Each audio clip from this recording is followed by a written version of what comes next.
नमस्कार। Relationship tips की श्रृंखला में आज रिलेशनशिप टिप्स नंबर 10 आपके लिए लेकर आई हूँ। रिलेशनशिप टिप्स नंबर 10 कहता है इम्पोर्टेंस ऑफ फिजिकल रिलेशन। पति पत्नी के स्ट्रॉन्ग रिलेशनशिप के लिए फिजिकल रिलेशन बहुत बड़ा रोल प्ले करता है। इस अपनी बात स्टार्ट करने से पहले मैं कोटेशन आपके साथ में शेयर करना चाहती हूँ। Male gives love to get sex and women give sex to get love. ये कोटेशन जो है mens are from Mars womens are from Venus book से लिया गया है। कितना सही बात कहा है कि एक पुरुष जो है वो सेक्स पाने के लिए प्यार देता है और एक महिला प्यार पाने के लिए सेक्स करती है। मतलब दो लोगों का बायोलॉजी कितना एक दूसरे के साथ म्यूचुअली एक दूसरे के साथ मेल्ट है, एक दूसरे के साथ जुड़ा हुआ है। लेकिन समय के साथ साथ फिजिकल रिलेशन की इम्पोर्टेंस या उसके बदलाव को समझ नहीं पाते, जिसके कारण हस्बैंड वाइफ के बीच में उस तरह के फैंटेसी, उस तरह के अट्रैक्शन, उस तरह का डिवोशन नहीं रहता जो वास्तव में होना चाहिए। 5 लव लैंग्वेज में भी ये बात बोली गई है कि फिजिकल टच का बहुत बड़ा इम्पोर्टेंस होता है हस्बैंड वाइफ के रिलेशनशिप के लिए, या दो ऐसे लोग जो जो इंटीमेसी की फीलिंग में एक दूसरे के साथ में रह रहे हैं, उनके लिए फिजिकल रिलेशन का बहुत बड़ा इम्पोर्टेंट होता है। दोस्तों, कोविड का समय था। उस समय मैक्सिमम लोग घर में लॉकडाउन में थे। चाहे हस्बैंड वाइफ एक दूसरे से प्यार करे या ना करे, साथ तो रहना पड़ ही रहा था। तो मेरे पास में मेरी उम्र की एक मेरी क्लाइंट बार बार आती थी और बिना मुझसे कुछ कहे हुए कुछ कहना चाहती थी, पर अधूरी बात कह के चुप हो जाती थी क्योंकि उसको एक हेजिटेशन सा लगता था। जनरली जो फीमेल है ओपनली इस टॉपिक पे बात करती नहीं है। तो मैंने उससे पूछा, तुम कुछ कहना चाहती हो, बताओ क्या कहना चाहती हो। थोड़ा सा मैंने ओपनली उससे मजाक मस्ती की। तब उसने मुझे बताया, बोली दीदी, मेरे और मेरे हस्बैंड के बीच में जो रिलेशन है वो खो सा गया है। हमारे बीच में फिजिकल रिलेशन नाम पर कुछ चीज़ बचा ही नहीं है। तो मैंने कहा, ऐसा क्यों? अभी तो कोरोना है, बहुत टाइम है तुम दोनों का। मैं थोड़ा सा मजाकिया मूड में उससे अंदर की बात निकालने की कोशिश की। तो उसने बताया कि दीदी, पता नहीं, मेरी शादी के 17 साल हो गए, 9 साल का मेरा बेटा भी है, हमारे बीच में सालों से कोई रिलेशन नहीं बनता है। आखिर मुझे समझ में नहीं आता कि मैं क्या करूं। तो मैंने और उस पर खुलकर उससे बात की कि कहाँ मिस्टेक हुई, किसकी चाहत पहले ख़त्म हुआ, आखिर क्यों हुआ। तो उसे कुछ बात समझ में नहीं आ रही थी। तो मैंने कहा चलो कोई बात नहीं। फिर हमने ओपनली कुछ चीज़ों पे उसके साथ में बातें डिस्कस की। फिर मैं उसे कुछ वीडियो भेजा, कुछ लिंक भेजा स्टडी मटेरियल का। मैंने कहा इसकी तुम हेल्प ले सकती हो। जब इन सारी चीज़ों की उसने हेल्प लिया तो उसने अपने हस्बैंड से ओपनली बात की इस टॉपिक पे। और जब ओपनली बात की, कुछ हद तक उसके हस्बैंड उसकी आवश्यकता को, उसकी सोच को, उसकी फीलिंग को अच्छे से समझ पाए और उनके रिलेशन वापस अपने ट्रैक पे आने लगा। जब मैंने देखा कि एक फीमेल भी अंदर से इस तरह की बातें सोच रही है, तो मैंने फिर और फीमेल से बातें करना स्टार्ट की इस टॉपिक पर। तो बहुत सारी फीमेल बोली कि हमारी जब शादी हुई तो स्टार्टिंग में जो हमारे फिजिकल रिलेशन की जो फ्रीक्वेंसी थी वो बहुत फास्ट थी। वो अपनी रोमांटिक लाइफ को बातें करके बहुत ही इमोशनल भी हो रही थी, बहुत जॉयफुल हो रही थी, अच्छे से मजाक मस्ती में बातें भी कर रही थी। फिर बताएं धीरे धीरे सब चीज़ खो सा गया है। तो मैंने उनसे और जानने की कोशिश की। फिर मैंने बहुत सारे बुक्स पढ़ी, फिर मैं बहुत सारे सेक्स लाइफ के ऊपर क्लासेस अटेंड की। तब मुझे समझ में आया कि एक्चुअल में आध्यात्मिक मीनिंग भी कितना बड़ा है दो लोगों के रिलेशनशिप के लिए। कहते हैं शरीर एक माध्यम है आत्मा के लिए। दो लोगों का सोल लेवल पे मिलना एक शरीर एक माध्यम बनता है।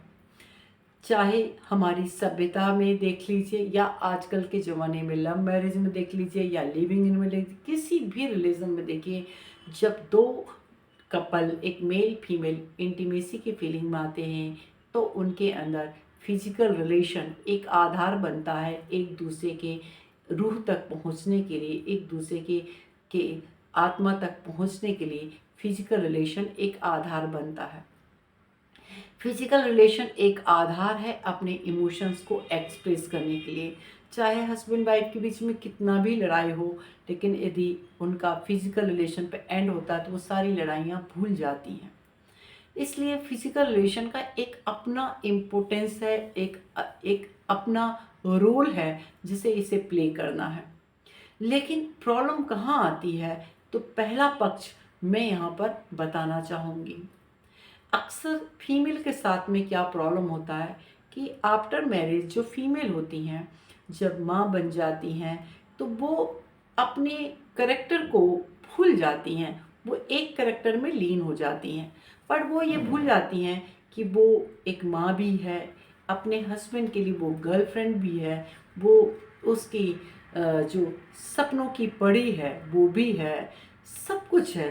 तो वो अपनी रोल को सही से प्ले नहीं करती। इसके कारण फीमेल अपनी फीलिंग को एक्सप्रेस नहीं कर पाती, अपने बॉडी पे ध्यान नहीं रख पाती, अपने ड्रेसिंग को मेंटेन नहीं रखती, जबकि उसको हर किरदार को एक बहुत अच्छे से प्ले करना चाहिए।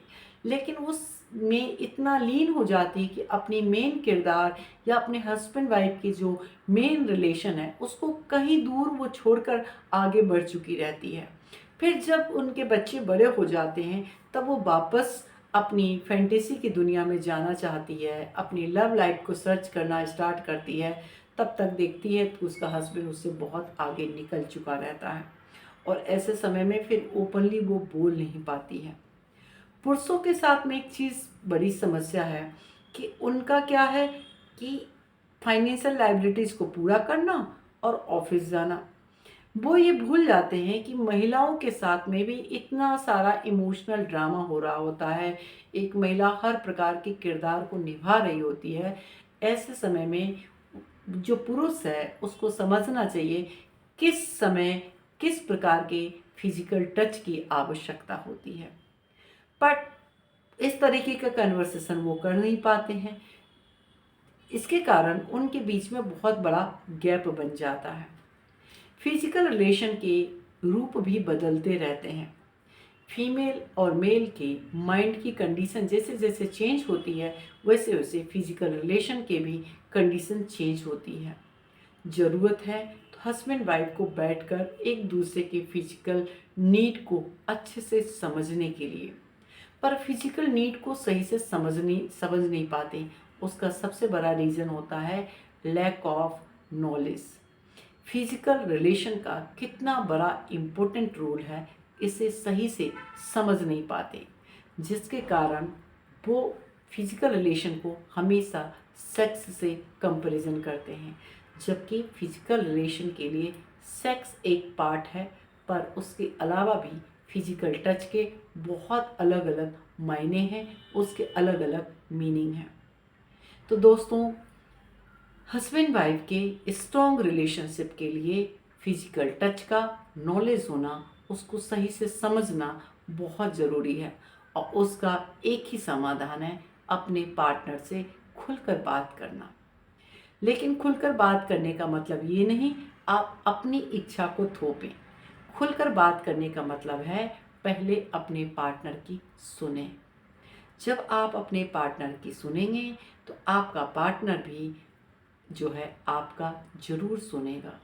जब आप दोनों एक दूसरे के सुनना स्टार्ट कर देंगे तो फिजिकल रिलेशन आपका हमेशा अच्छा रहेगा, क्योंकि फिजिकल रिलेशन आपकी एज को भी ब्लॉक करता है, आपको उसी याद में उसी पल की याद में लेकर जाता है जब आप पहली बार एक दूसरे के प्यार में मेल्ट हुए थे।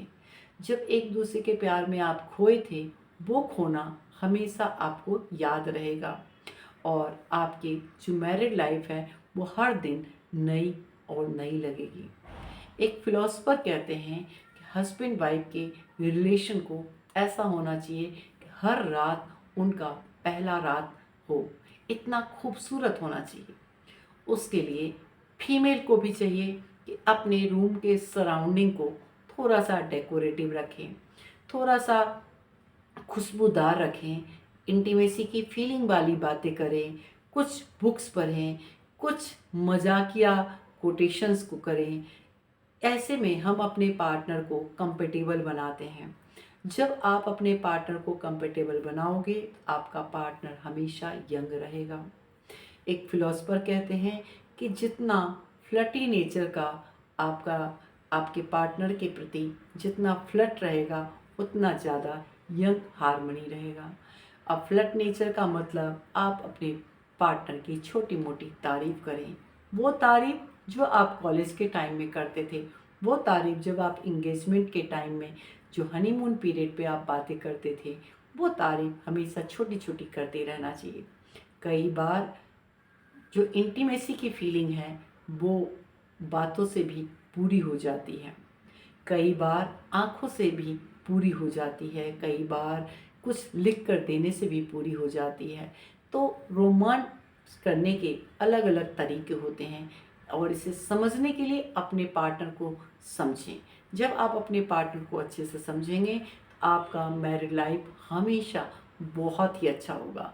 तो दोस्तों, अपने पार्टनर को सही से समझने के लिए पहले आपको अपने आप को समझने की आवश्यकता होगी। कई बार आपकी ही जिम्मेदारियों में आप अपने इमोशंस को साइड कर देते हैं और आप एक्सपेक्ट करते हैं आपके पार्टनर से। जो मेरी क्लाइंट हैं, उन लोगों को मैंने देखा कि कितनी बार वो बात करती हैं इंटीमेसी के अपने पार्टनर से, तो पता चला कुछ भी नहीं करती हैं।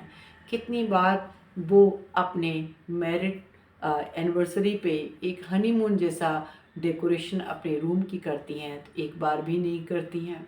मैंने उनसे पूछा, कितनी बार अपनी फर्स्ट नाइट की बातें अपने हस्बैंड से करते हो? एक एक बार भी नहीं किया।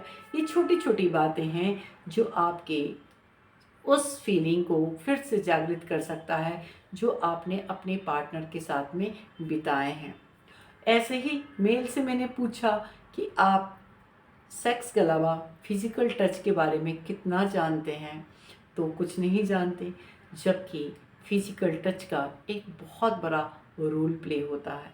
बट फिजिकल टच को फिजिकल सेक्स से कंपैरिजन करते हैं, जो सबसे बड़ी मिस्टेक है। फिजिकल टच का मतलब केयरिंग होता है, उसके हाव भाव को समझना होता है, उसके इंटीमेसी की फीलिंग में डूबना होता है। ये सारी चीज़ें बहुत ही इम्पोर्टेंट रोल प्ले करता है। तो दोस्तों, रिलेशनशिप टिप्स में मैं यही कहना चाहूँगी, आप और आपके पार्टनर बैठकर इस टॉपिक पे बात करें, खुलकर बात करें, एक दूसरे की फीलिंग की रिस्पेक्ट करें और एक दूसरे के साथ में जब आप आगे बढ़ोगे, आपका मैरिड लाइफ हमेशा खूबसूरत होगा। जैसे फर्स्ट दिन हुआ था, वैसे जीवन के आखिरी दिन भी हो। नमस्कार।